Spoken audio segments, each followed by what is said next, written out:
Salut mes madrilènes, salut mes merengues, salut mes galactiques, j'espère que vous allez tous très bien. Bon, comme vous le savez tous, la Coupe du Monde des clubs a débuté ce week-end et plus exactement dans la nuit de samedi à dimanche. Nouvelle version avec 32 équipes réparties en 8 poules de 4 avec plus ou moins d'équilibre. Puisque cette nouvelle version de la Coupe du Monde des clubs a été très grandement critiquée pour cause une présence d'équipes européennes largement supérieure aux équipes des autres continents. Il n'y a qu'à voir le fameux match du Bayern face à Auckland où sans véritablement forcer, le Bayern s'est imposé sur le score de 10-0, avec des titulaires qui jouaient plus à la baballe que véritablement au football, qui mettaient pas vraiment l'intensité habituelle. Après tout cela, il fallait s'y attendre, comme je l'avais dit lors de l'annonce de cette compétition, on sait tous que cela va se terminer par une Ligue des Champions version 2.0, un redit de la Ligue des Champions qui vient de se passer, avec un Final 8 entre équipes européennes. Bon, même si rien n'empêchera la présence d'une équipe comme Botafogo ou quoi, mais il y a de fortes chances que dans 2 semaines, on reprenne nos confrontations habituelles dans un format par contre plus intéressant, avec des confrontations sur un seul match. Tu rajoutes à ça que cette compétition arrive en fin de saison, après une année footballistique assez lourde et assez chargée quand même. Il ne faut pas oublier qu'il y a eu la nouvelle version de la Ligue des Champions, avec 2 matchs supplémentaires en phase de poule, et aussi possiblement, comme pour le Real, un barrage sur une confrontation aller-retour encore une fois. Si on rajoute à ça la coupe, le championnat, la supercoupe, enfin bref, vous m'avez compris, on voit à quel point ça veut générer du pognon, quitte à mettre l'intégrité physique des joueurs en danger, mais bon, ça ils s'en foutent. Et bon, moi ce qui me déplaît le plus au niveau de cette compétition, qui est là juste pour faire plaisir au portefeuille de la FIFA, soyons honnêtes, c'est qu'au niveau mondial, et notamment pour les clubs sud-américains, africains, etc., la simple rémunération pour la participation à cette Coupe du Monde va créer des écarts financiers avec les autres clubs du même continent, qui feront qu'on aura très probablement les mêmes équipes quasiment tous les 4 ans.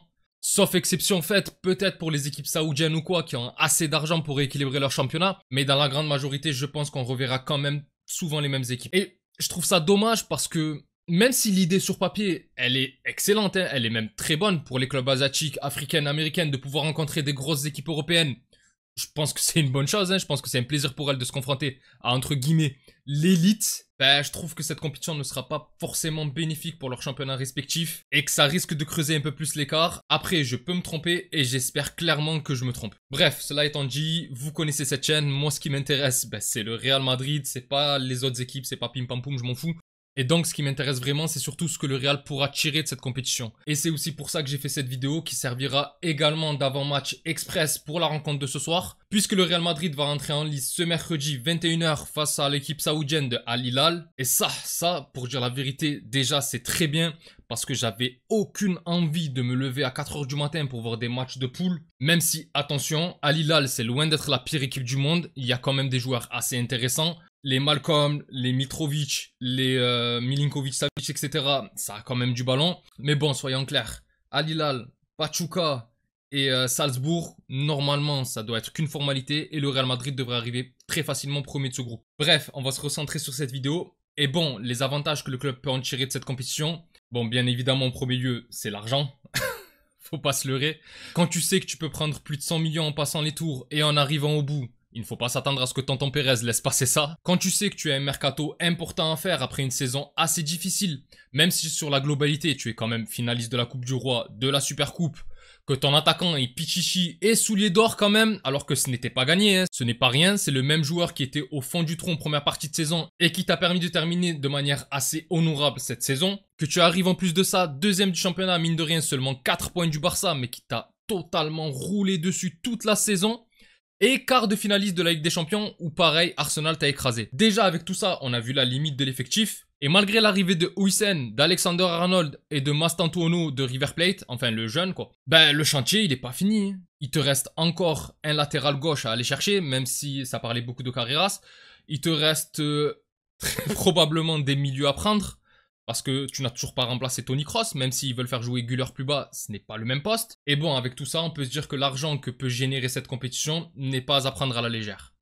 En deuxième lieu, avec le constat que j'ai cité, ça ferait enfin un titre majeur cette saison pour le Real Madrid, mine de rien, qui, entre guillemets, est sur saison blanche, puisque la Coupe intercontinentale face à Pachuca et le Trophée des champions face à l'Atalanta, c'est bien mignon, mais trop insuffisant pour le Real Madrid. Et il faut la gagner. On est certes le club le plus titré dans cette compétition avec 5 coupes du monde des clubs. Mais là, dans cette nouvelle version, on n'est personne et il va falloir s'imposer. Vu que désormais, il va falloir batailler face aux derniers finalistes de la Ligue des Champions, c'est-à-dire l'Inter, le PSG, plus les Bayern, Chelsea, Juventus, etc., ça sera beaucoup plus compliqué. Et enfin, en dernier lieu, bien évidemment, on va enfin pouvoir voir s'il va y avoir des différences et un déclic après le départ de Carlo Ancelotti et l'arrivée de Xabi Alonso. Alors certes, ça ne fait que quelques jours que l'entraîneur espagnol est là, mais néanmoins, avec un nouveau discours et un nouvel élan, pourquoi pas même de nouvelles idées tactiques, peut-être que ça va grandement améliorer les choses. De la bouche même du coach, il serait persuadé qu'au fur et à mesure de la compétition, le niveau de jeu devrait évoluer, allant même jusqu'à obtenir une équipe supérieure à la fin de celle-ci. Je cite, je suis convaincu que nous serons une meilleure équipe à la fin du tournoi. Match après match, nous allons définir les choses et les corriger. Et bien évidemment que le discours d'un entraîneur est super important dans un club comme le Real Madrid, où vu la qualité des joueurs, l'aspect humain et le côté meneur d'hommes est tout aussi important que le côté tactico-technique ou technico-tactique comme vous voulez, et que le travail apporté durant cet été servira forcément pour la saison prochaine. Enfin bref, ça c'est dit, maintenant on n'a plus qu'à attendre les résultats et là ce qui va nous intéresser c'est le match de ce soir. Alors bon, comme dit en introduction, le Real Madrid commence donc sa compétition ce soir face à Al Hilal. Al Hilal qui n'est pas n'importe qui brille assez souvent dans le championnat saoudien et qui a terminé cette saison derrière le club de Al Ittihad, le club de Karim Benzema qui a fait une saison de fou et qui a gagné tout ce qu'il était possible de gagner. Qui eux aussi, tout comme nous, ont changé de coach pour cette Coupe du Monde des clubs, puisque Jorge Jesus, ou Jorge Jesus, comme vous voulez, n'est plus là. Et c'est Simone Inzaghi qui l'a remplacé, alors qu'il y a à peine quelques jours, il participait à la finale de la Ligue des Champions à la tête de l'Inter. C'est dire l'attractivité des Saoudiens ou l'envie financière de Simone Inzaghi. En tout cas, c'est un très gros coup pour le club. Et il va falloir s'attendre à un match où certes le Real Madrid risque de dominer, mais où la victoire ne sera pas donnée non plus. Il va falloir y mettre du sien. D'autant plus que ce n'est pas la première fois que les deux équipes s'affrontent, ils se sont déjà joués à la Coupe du Monde des clubs en 2023, avec au bout une victoire 5-3 du Real Madrid, avec notamment des doublés de Vinicius et Valverde et un but de Karim Benzema dans un match dominé par les Madrilènes, mais qui montre tout de même que les Saoudiens sont capables de se montrer dangereux offensivement, et même si Hussein est venu colmater les brèches avec Alexander-Arnold, il va falloir s'attendre à une défense qui n'a pas encore d'automatisme, et donc potentiellement de grosses occasions à gérer dans notre défense.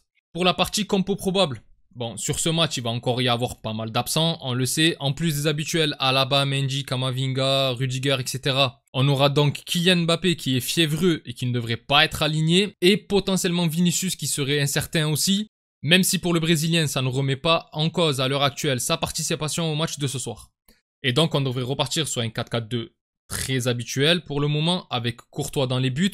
Une charnière Hussein à Asensio. Alexander-Arnold à droite et Fran Garcia à gauche. Au milieu, le double pivot Tchouaméni-Valverde assez solide, avec plus haut Güler à droite et Bellingham à gauche qui auront tout de même pas mal de liberté. On le sait maintenant, ils se baladent un petit peu là où ils veulent. Et enfin, en attaque, les deux Brésiliens Rodrigo et Vinicius. Pour la partie prono, je vais aller sur une victoire du Real Madrid, bien évidemment. Même si je pense qu'Al Hilal ne va pas rester muet sur ce match. Même si j'espère qu'on pourra débuter par un clean sheet. Mais je vais partir sur une victoire 3-1 ou dans le genre. Et pour les buteurs, on va dire Rodrigo qui va vouloir se montrer à son nouveau coach. Pourquoi pas Vinicius s'il est présent. Et enfin Güler qui a fini pas trop mal la saison. Ou bien Jude Bellingham qui aime se montrer lors des compétitions européennes et internationales. Enfin bref, un Galactique, c'est tout pour moi concernant cet avant-match. Donnez-moi vos pronostics dans les commentaires. Si la vidéo vous a plu, n'hésitez pas à liker et à vous abonner. C'est un soutien très important pour la chaîne. Et je remercie toutes les personnes qui prennent le temps de le faire. Vous êtes les meilleurs. On a dépassé les 3000 abonnés. C'est un truc de fou. Merci beaucoup. Pour les autres, on se retrouve après le match. Et j'espère la victoire du Real Madrid face à Al Hilal.